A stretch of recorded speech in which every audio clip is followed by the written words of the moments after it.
Hi gang, welcome to sunny southern Finland. As you can see, the spring is just around the corner. Weather is nice and warm, especially my ass because it's pretty much close to the fire. We have this frozen lump of moose and then this nice bear tang skrama. Let's see what we can make out of that. As you might have noticed, our chef's knife sold out very quickly. But we have this new Skrama 200 bear tang, and one of our employees made a very nice wooden handle for it. And since this resembles a knife from Lapland called leuku a bit in use, we decided to show you how to cook a dish from Lapland with it. So today we're gonna be cooking a dish called käristys, which is normally made using reindeer. But since we're here in southern Finland and we don't have any reindeer here, we're gonna be using some moose. And then we're gonna fry it in smoked reindeer fat called kuu, which is traditionally used for making käristys. But if you don't have any reindeer back fat, you can use lard or you can use butter as well. So we're gonna add some onions there, which traditionally were not really added, but I think it adds some nice flavor. And then we're gonna do something completely abhorrent, which is we're gonna put some mushrooms in it. So we have some rehydrated black trumpet mushrooms here, which would normally not go there, but they add a nice flavor as well. We're not gonna be using any kind of stock here. So the only liquid is gonna be water and the juices from the pan. So the first stage is to cut the meat. And the reason why this meat is still completely frozen is because we want to cut it very thin. And traditionally what you do is you cut it with a leuku, but here you can use the skrama the same way or any kind of a knife. And what you do is you basically cut it like you would be whittling wood.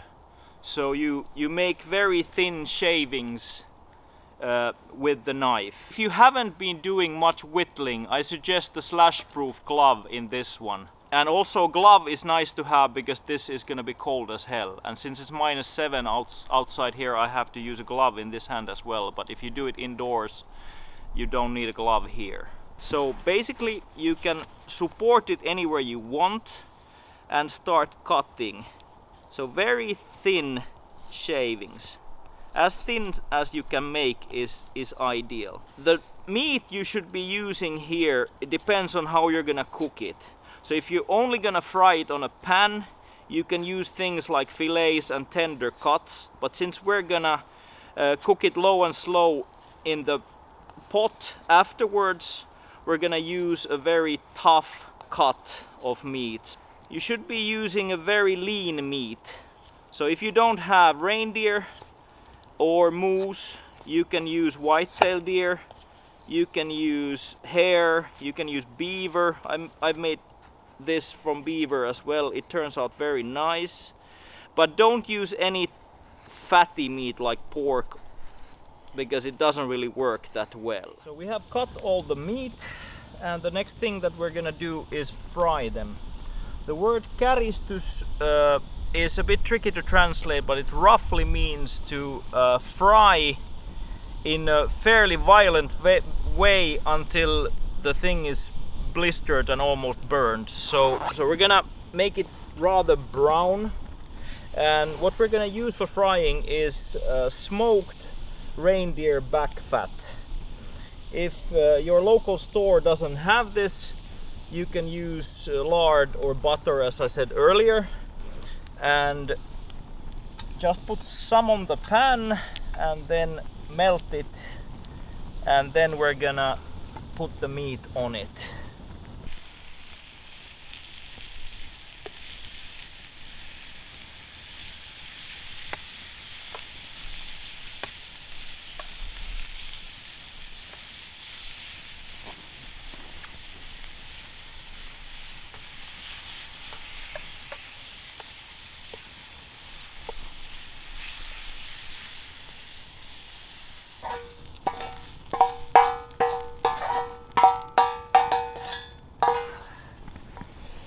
Since we're not using any kind of stock here, the liquid is gonna be just some water, and then you use a wooden spatula or spoon or something to scrape the nice flavors from the pan and pour that into the pot.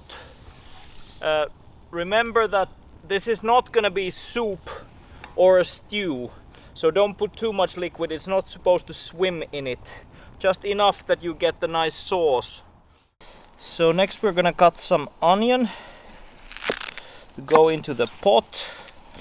If you want to make a very old-fashioned traditional version, you don't have anything more than the meat there, but nowadays many people add onion because it gives a nice flavor, and it doesn't really matter how you cut them, as long as you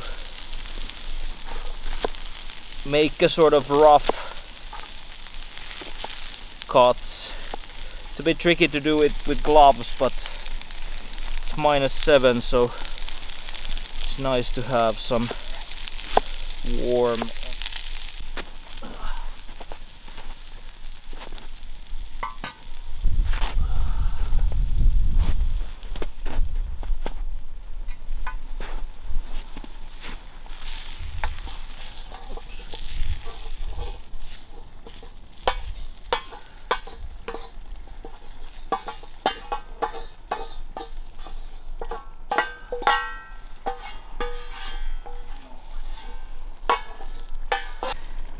The last thing we're gonna do is gonna add the mushrooms, and as I said before, these are normally not used, but they will add an interesting flavor.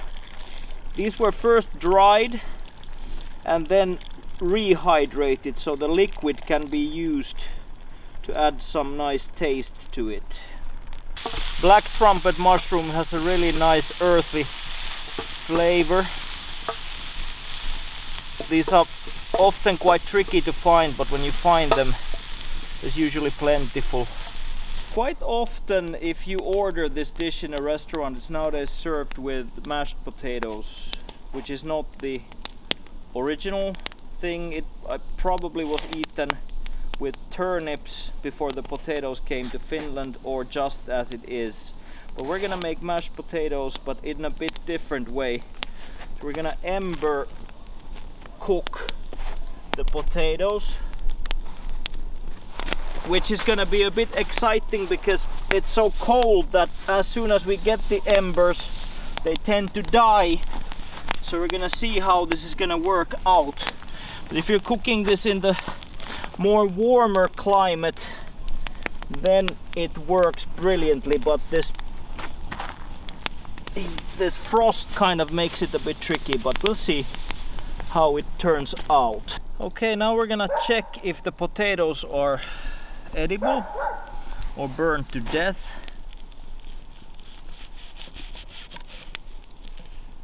They look kind of nice.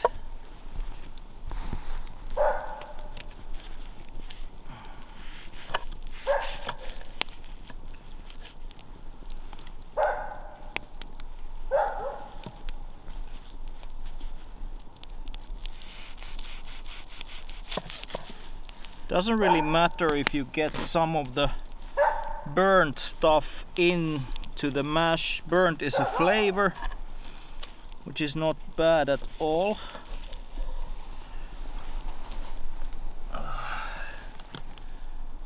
Let's start with these. There. And just take a potato, scoop it in there.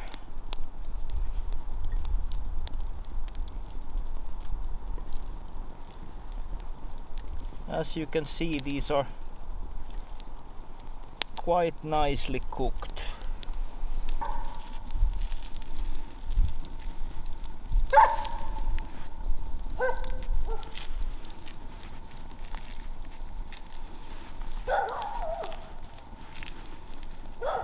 Once the potatoes are in there, we're gonna add quite a nice amount of butter, because you can't really make good mashed potatoes without enough butter.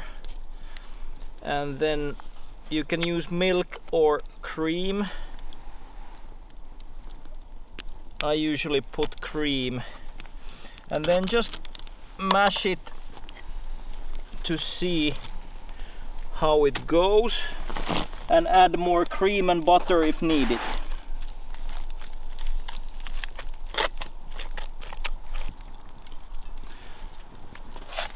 Some salt.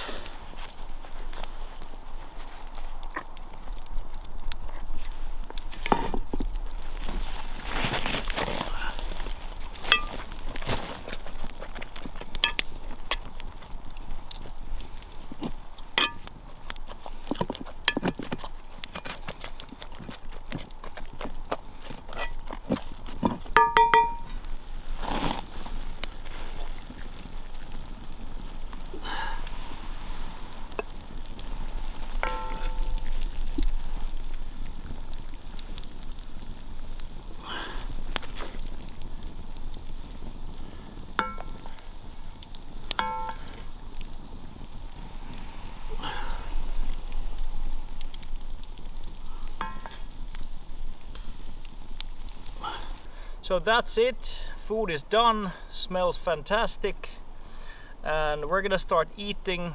Thanks for watching, see you later.